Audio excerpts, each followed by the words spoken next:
Hello, my name is Jack Elder, Head of Advanced Planning for CBS Brokerage.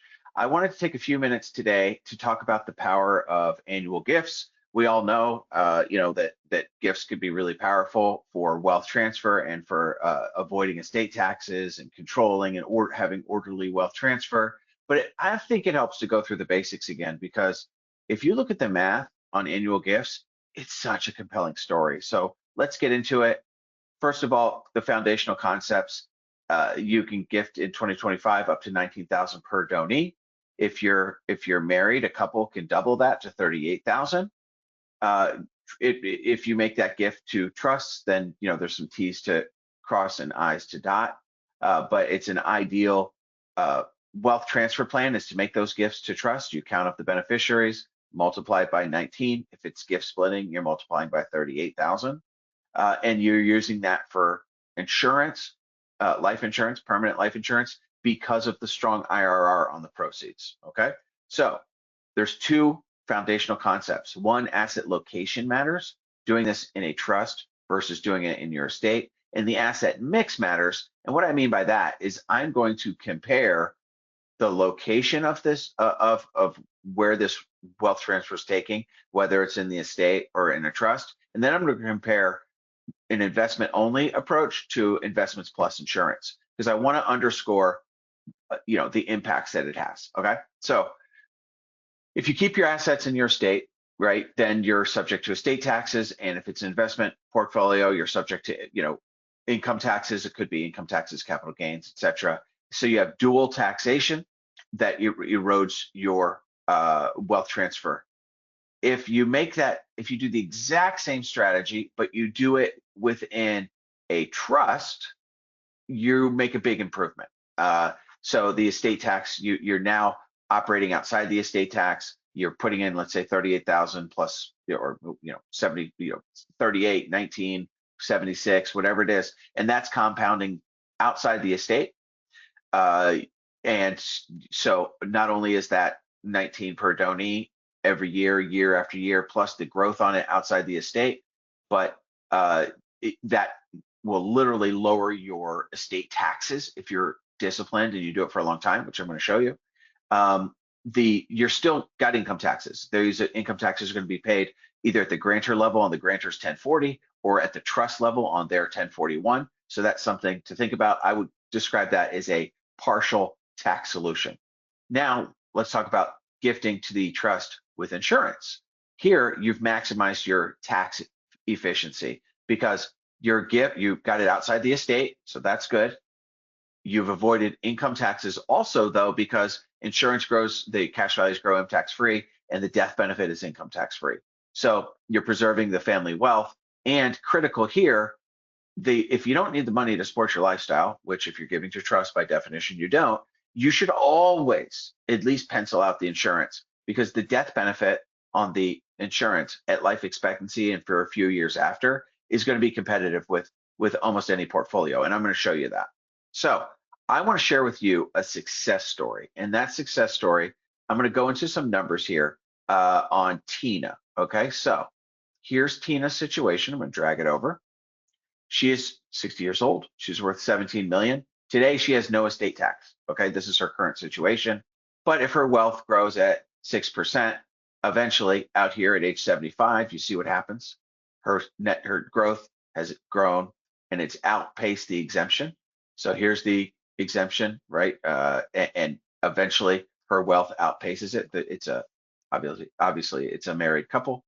And what starts to happen is that in her 70s, she starts to pay a small amount of estate taxes. I mean, it's still not fun to pay $600,000 to Uncle Sam, but relative to her estate, it's only 1.5% of her estate. But then look out at life expectancy. I mean, that number is starting to get pretty eye-popping. This is the exemption, that 15 million growing, at 2%. Here's her wealth growing at 5, and it's just a foot race. Her wealth outgrows the exemption. Okay.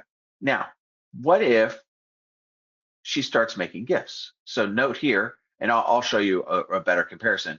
But if you were to compare this to the prior screen, you would note that the assets are going down, right? And here we've got the same estate tax forecast, but note in this case, she's putting $76,000 a year into it. that buys her a $13 million policy. Okay, and that's a street product. That's nothing special. It's just a second best rates. Life expectancy guarantee. Meant to be the pay the carrier the smallest amount of money for the biggest death benefit. Here, note her percent to taxes goes down from 15 to 11. That's the impact of the gifts. So let me zoom in on that. So here's the current estate tax forecast, right? Eventually she starts paying estate taxes. If in this example, she's giving $76,000 a year to a trust, even if she got 0% rate of return, look at what happens.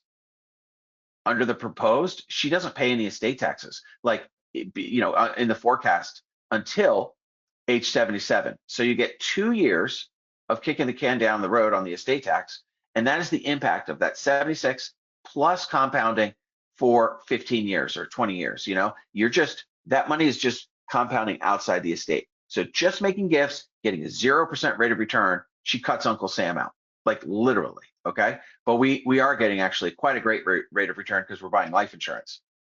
Look at the savings at her life expectancy. These two first columns are just the impact of annual gifts, and she's saving her family $5 million just through strategic retitling. That is incredibly impactful. Okay, so if you think about it, and then you add in the life insurance, right? Because the life insurance costs something.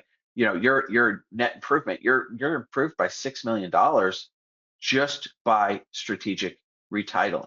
Okay, so if you think about it, the tax forecast looks better, right? And let's zoom in on the actual impact of those gifts. Okay, so here's her example. She's got 4 crummies, right?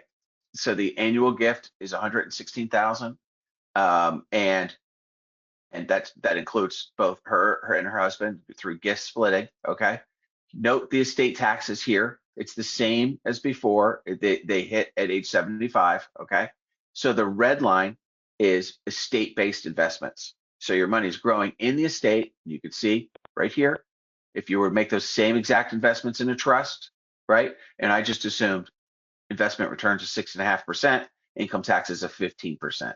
That's the yellow and the red line. The difference is estate taxes. Okay, yellow line, just location makes a difference. Put it in the trust, you start to cut out Uncle Sam, right?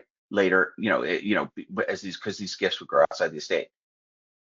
Alternatively, look at what that 116 a year does from a life insurance perspective, right? You immediately, obviously, because life insurance has a death benefit, that immediate death benefit, you're just clobbering an investment only approach. But even out late in life, that investment only approach never catches up with life insurance. So it's a very, very powerful, excellent asset for that going out, into later in life. You're pretty much always showing an improvement by including life insurance. So what are the conclusions we should draw?